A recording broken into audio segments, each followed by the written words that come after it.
Good afternoon. My name is Darrell Gunter. I'm the managing director of Gunter Media Group, and you're joining us for our Executive Leadership Series number 2. And we're going to be talking about leveraging sales for success. So let's talk about our agenda today. Why a sales infrastructure and process is necessary. We're going to talk about the pre-call analysis and the sales call hypothesis.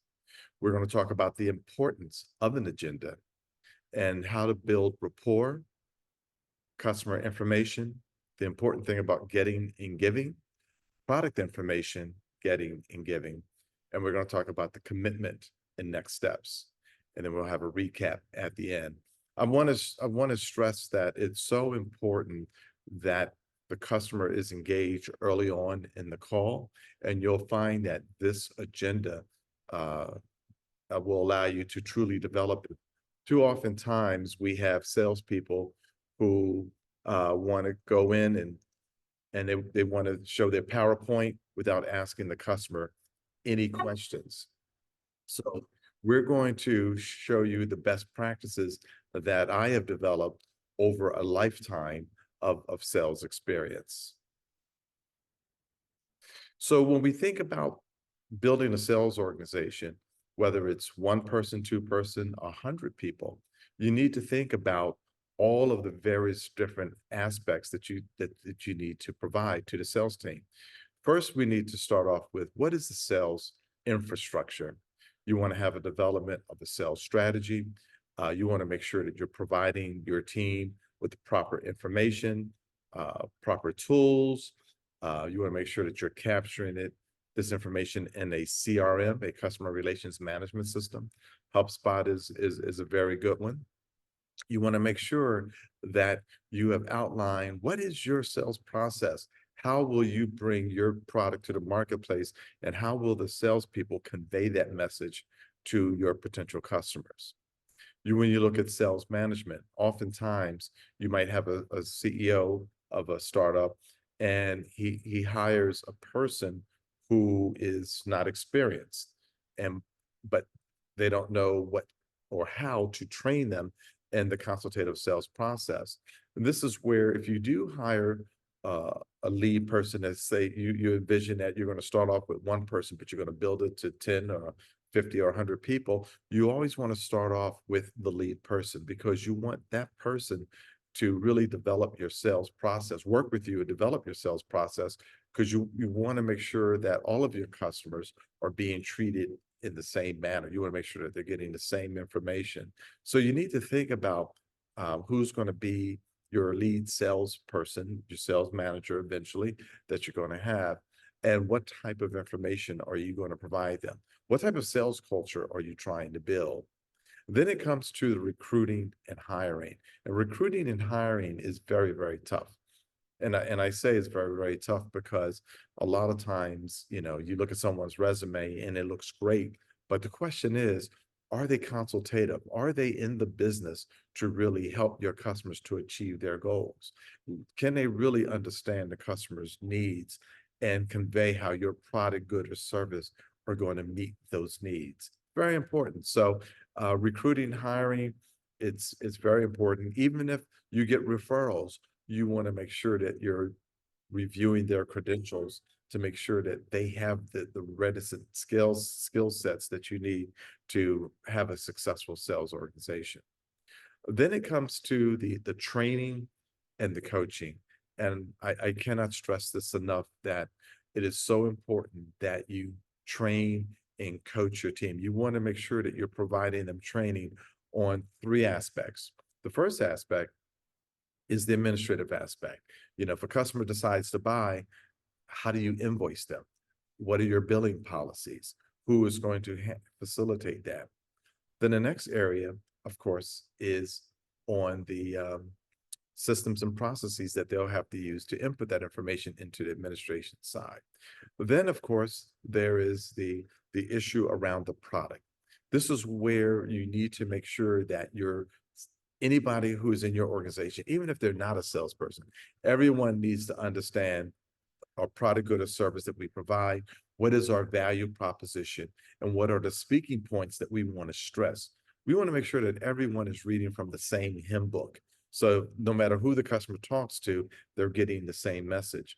One of the other presentations that I do on building high performing team is getting the manager or the owner to not be the spoke in the wheel, if you will, because a lot of times decisions are delayed when a person says, "Oh, I got to check with the owner. I got to check with my boss." You want to make sure that you have established the right process and procedures so that they'll know how to deal with various different situations, what their credit policy is, what the discount policy is. How do you deal with a situation where the product, good, or service has not delivered? What is the policy around that? You want to make sure that everyone is trained and understand that. And then, of course, it's the soft skills. The soft skills are very, very important, especially in the sales organization. You want to make sure that people are trained in your sales process. They understand, how customers are to be researched, how customers are to be contacted, how to be sold to, and what is the process there. But you also want to train them in the social styles behaviors so they'll know how to manage conflict. They'll know how to deal with difficult people. They'll understand how to handle objections. They'll understand how to ask questions in a way that is going to yield a result and really allow the customer to understand that you're there for them. You're there to understand their needs for that. So training and coaching, I just cannot stress enough. And I tell you, having a life career in sales and customer service, starting off with my mother's grocery store, and then working at McDonald's in my teenage years, and then Jules Men's Shop, and then Xerox. Customer service is always so important as to how we want to convey our message to the customers and how we want to treat them. We want them to be delighted. We want them to come back. And then there's the sales assessment. There's a lot of great tools out there. One of the tools that I use is the social styles from Traycom, where it allows you to understand the 4 different types of individuals that you're going to deal with, the 4 different key characteristics that they have. And that is, one is amiable, people who really just want to get along. They're very friendly. The people who are analytical, and you can guess that your accountants, your finance people are very analytical there. And then the third individual is the person who's the driver. And the driver is the person who short on patience. They want to answer yesterday, and they're very, very, very, very pushy, very aggressive. Some might say assertive. But yeah, they want answers now. And then the last person who's the expressive, and that's the marketing person, typically the person who says, "Oh yeah, it's going to be great, it's going to be wonderful." And so we actually have a course that we teach on how to deal with these 4 personalities. It's actually a half-day course. But you always want to make sure that you have sales assessment tools available so that not only you can get a look into the folks that you're working with, but you also want to share it with them. You want them to self-identify, to learn more about themselves and their personality. And the better folks can understand their personality, the better they're able to interact with other people. Now, keep in mind that I'm spending 30 minutes with each of you today. This is something that I cover in a course at Seton Hall over a whole semester. And when I'm out training folks, typically it's a 2-day session for that. So we're going to give you a lot of great information, and any information that you might have missed earlier. This will be up on my YouTube channel later on today.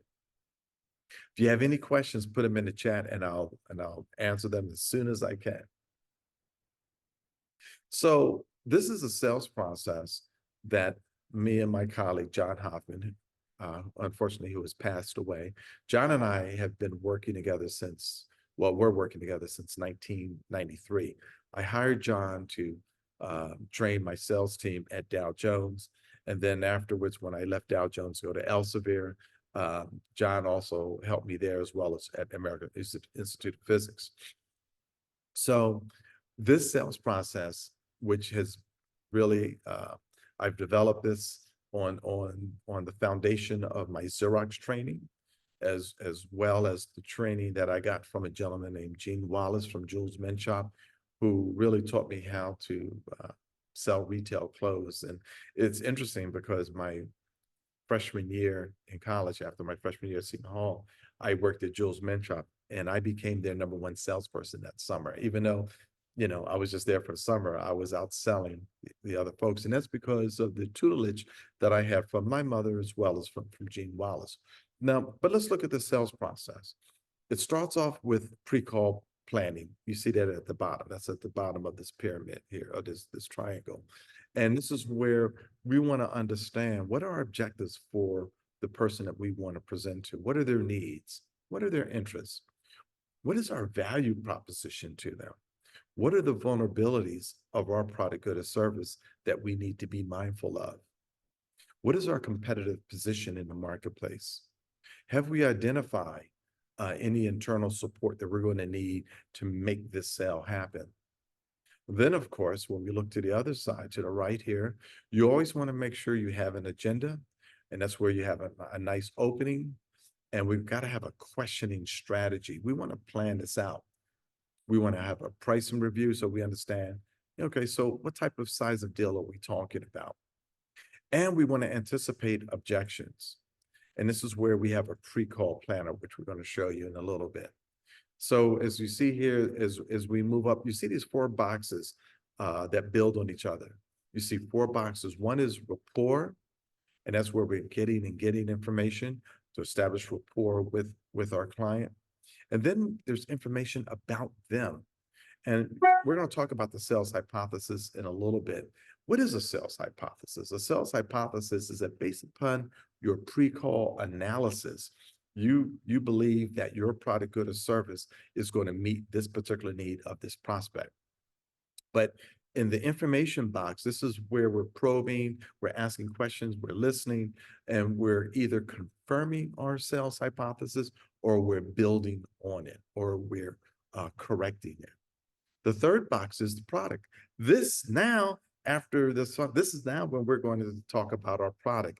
And this is where we're going to talk about needs, features, and benefits. What are their needs? What are the features of our business or application that we have? And what is the benefit to them?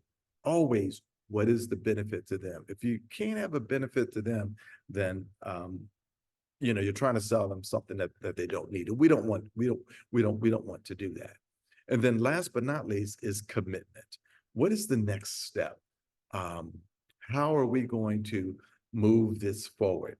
And we're going to talk about a strategy there as well. And keep in mind that this strategy has been implemented at Elsevier, and for 11 years, my sales organization in the Americas led all 4 regions, 11 straight years, leveraging this process. So we talked about the pre-call analysis briefly and the sales hypothesis, and it consists of having a pre-call planner, establishing the sales hypothesis, and it's the preparation of getting and giving information. And with the getting and giving information, it's about learning more about them, confirming what you have researched about them, but also giving them information that relates to their particular situation. And then, of course, the call strategy planner and next steps and follow-up. So here is a sample of a pre-call analysis and sales hypothesis tool. And keep in mind that this can be devised many different ways. This is just one example. And this is where we look, who's the client, what's the date, who are the key contacts, what's the information about who are the decision makers, what is the current situation, what is the opportunity that we see, what are the call objectives that we have, what type of commitments are we seeking, and then, of course, what are the next steps? And also looking at the internal support. And what should be on here is on another one is, okay, so what is this deal worth? Why should me and my company, my office, pay attention to this particular prospect? And that's due to really doing your homework ahead of time. Now, the pre-call analysis and sales hypothesis, a strategy planner. where, the relationship building is in the very beginning, and it actually can be done in like 10 to 20 seconds. And that's building the rapport. The second box is information about them that you have researched that you want to confirm, or more information that you want to get from them. The third box is, this is where you start to talk about your product. You talk about the product in the context of what their needs are and the features of your product and the benefits to them. Last but not least, commitment. What are the next steps? And we're going to talk about different gradations of potential next steps. And that's depending upon what happens in the conversation with the client. Here's another tool. I mean, keep in mind, I got a lot of varieties of these to accommodate the situation where you're talking about a relationship rapport, the information about them, information about your product, and then of course the commitment that you want. So let me give you an example of an opening. I'll say, Mr. Turnbull, good morning. Thank you for inviting me in to talk about Gunter Media Group services. It is my hope that by the end of this call, you'll see how Gunter Media Group is going to meet your needs. And to help us manage our time, I'd like to propose a simple agenda. First of all, I'd like to learn a little bit more about your business. Then I'd like to share some information about how we will be able to assist you. And then we'd like to talk about discussion and next steps. How does that sound, Mr. Turnbull? Sounds good? Great. And by the way, do we still have an hour to meet? Oh, thank you. That's great. And then we transition in. So tell me about your current business. And this process works in any industry. It is industry agnostic, and it works in retail clothing. It works in high-end sales, and it's just very, very successful.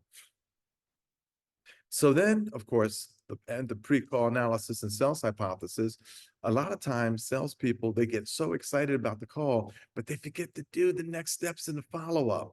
And that follow-up should be within 24 to 48 hours. And you want to make sure that you always send an email, a succinct email, bullet points, detailing the agreed to next steps. You always want to make sure you have pristine follow-up on all action items. This will ensure that you're meeting the needs of the client. Now, what's the importance of an agenda? I can't tell you how many times that I've been out on calls with clients or with their salespeople, or go into a meeting and nobody has an agenda.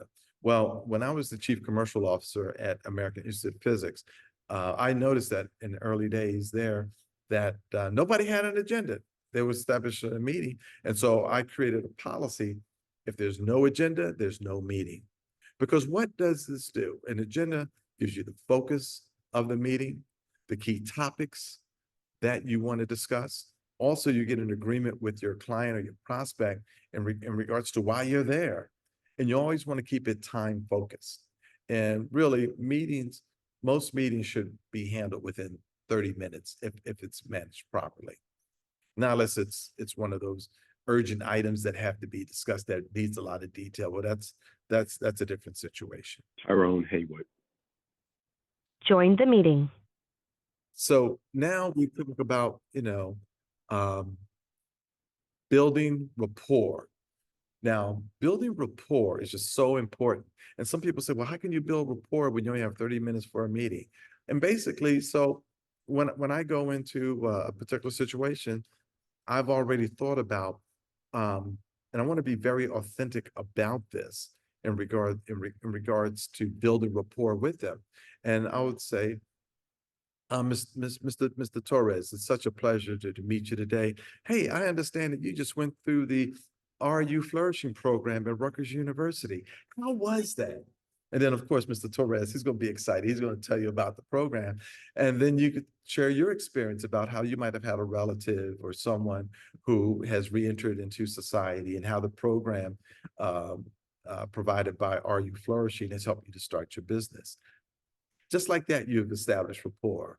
And it shows that you have awareness of other people. You're showing interest in what they do, is that you're sensitive, and you're being empathetic, and you're choosing the right words, and you're joining the dots. And that's how we build rapport. A lot of times when we're saying hello to someone, shaking their hand, believe it or not, we're establishing rapport by doing that. Now, with the customer information, the getting and giving, this is the second box. And this is where we're confirming our sales hypothesis.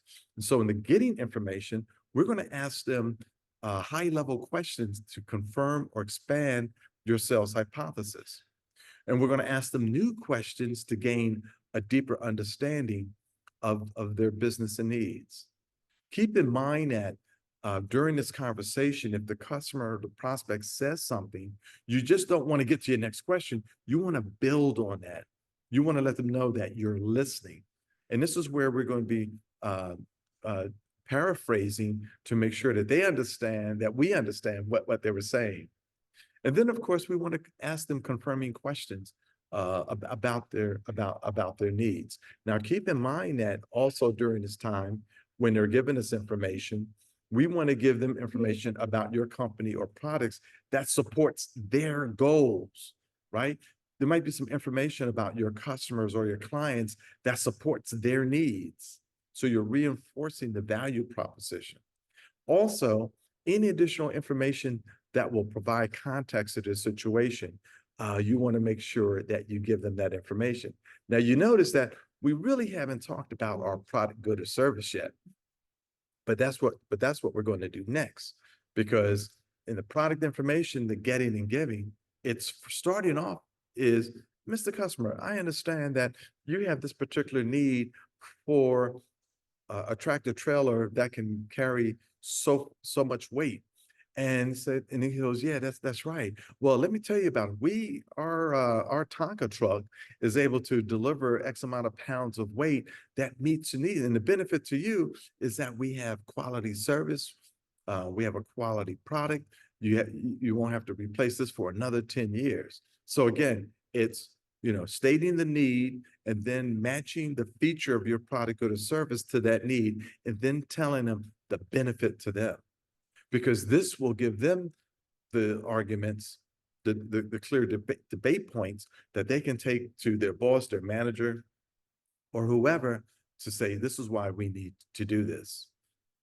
Also it might be 3 needs, might be 4 needs, but you just follow that same process.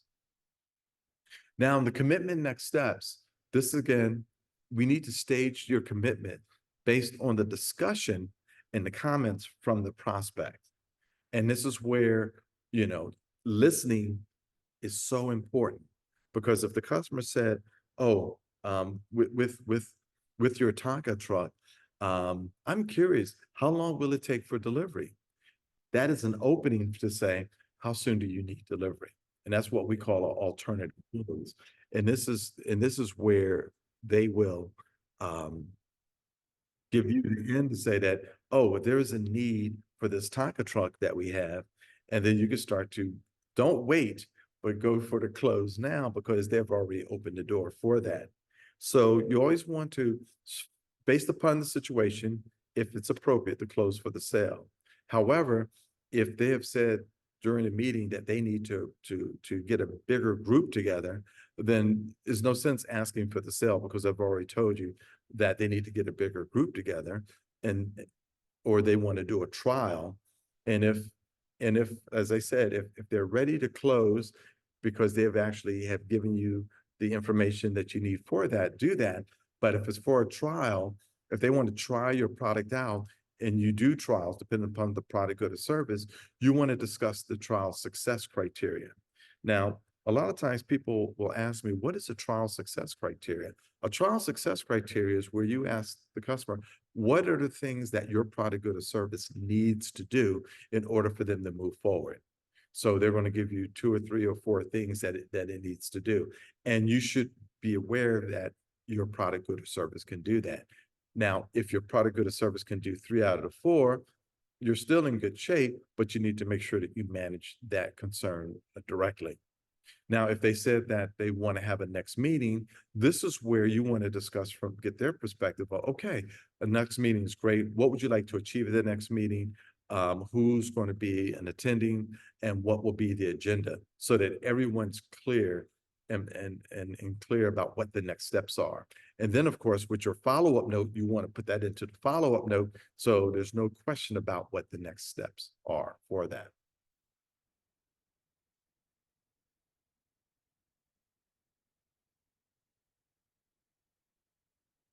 Okay.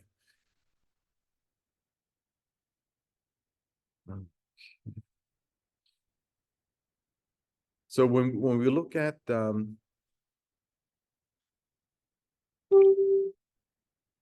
there we go. So for the recap, you want to make sure that you're doing your pre-call prep. You want to make sure that you have your analysis and you have done establish your sales hypothesis. And you want to make sure that you have an agenda. As we talked about the 4 key activities, you want to make sure that you have outlined what those 4 key activities are. As we talked about, it happens to be with rapport building, information about them, confirming your sales hypothesis, getting and giving information, and then, of course, about your product, and then the commitment for next steps. So what we've done today is that we have gone through really a 16-week course, which has a lot more detail for that in 30 minutes. And so if you have any questions, we have a few more minutes left for that. And I'll be glad to take any questions. And keep in mind, if you missed any part of this presentation, it will be up on my YouTube channel later on this evening. I do have a question, Daryl. Hey, Ashley, how you doing? I am well. Thank you for doing this. I would say if you can kind of summarize it in maybe 1 or 2 points you want the client to remember as you're walking away, what would those be? You know, I think in your summation of the call, and as a matter of fact, let me go back to that slide. That's a phenomenal question. Let's see, share screen. I want to go back to that slide where let's see this here. Okay. And so what you see here, Ash, at the top box, you want to summarize the agreement that you have with them. You want to provide whatever documentation that they request, and you want to confirm the implementation plan, of course, express confidence and appreciation. So like, give you example, like I'm using the Tonka truck as an example. And he has agreed to purchase, 10 trucks from me. So say, Mr. Turnbull, I want to thank you for your time today. As we discussed, we're very excited about you ordering these 10 trucks. I'm going to have my person call your procurement person to work out all those details. And I really appreciate your time today. Is there any other questions I could answer for you, Mr. Turnbull?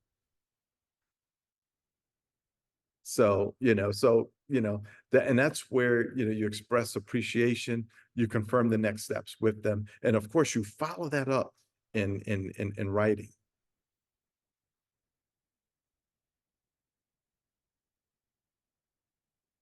Great question. Thank you. Mr. Torres, what did you think, Yes. sir? Yes, I have a question, Mr. Gunter. It's always been my understanding that knowing information about the person you're contacting or the company you're contacting is really crucial. Yep. In order to have the discussion. Can you? Absolutely. Well, it's interesting. I attended Seton Hall from 77 to 81. So the closest I got to a computer was Fortran class that I took.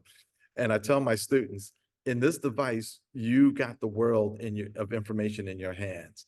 And now that there's Chat GPT, which will answer questions for you, and I always tell folks, you got to be careful with Chat GPT because you want to verify the information, because sometimes Chat GPT, it's an open corpus of data, and sometimes the information could be incorrect. But you have the information here, so there's no excuse for anyone to go into a meeting not knowing information like up to date at the last minute. Like, give you example, CNBC, they're covering stuff overnight, right? Wall Street Journal covering stuff overnight.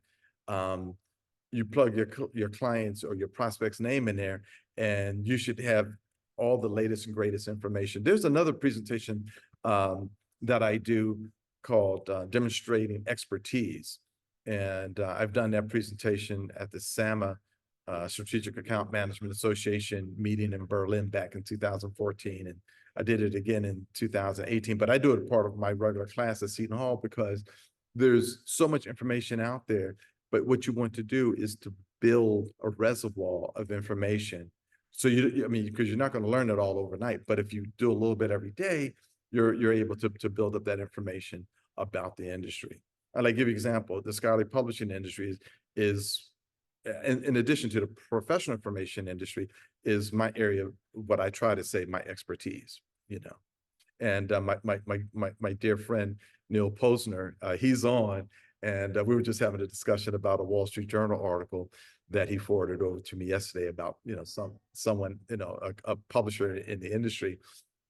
And, you know, we were just having a great discussion, building on each other's knowledge. So that's very important, highly important. Thank you for that. Absolutely. And I see my dear friend from Atlantic City, Harold Lathan Jr. We played on the Atlantic City Dolphin football team together. He and his brother. We had a great time, and I'm happy he's able to join us from this car. Daryl, can you hear me? I can hear you good, Harold. Oh man, how you doing, man?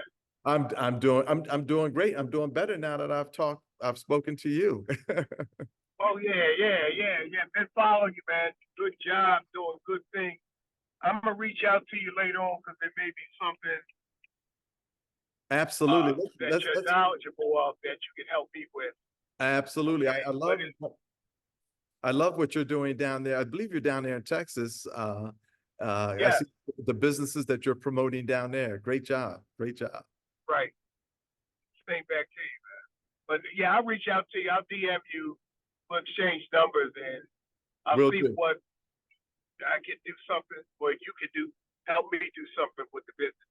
But just a pleasure seeing you and hearing you, man. Oh man, thank you for joining us. Thank you for joining us. No problem. I want to thank everyone for joining. And you know, we're a couple of minutes over time, but that's okay because you know, all good with my friends and colleagues. And I want to thank you for joining us today. Keep in mind that the YouTube channel is Leadership with Darrell W. Gunter, and I'm loading up the videos one by one from over the last 6 years that I've accumulated. But my podcast, Leadership with Darrell W. Gunter, can be listened to on Apple iTunes, Spotify, as well as Podbean. So I want to thank you for your time today, and this will conclude the session.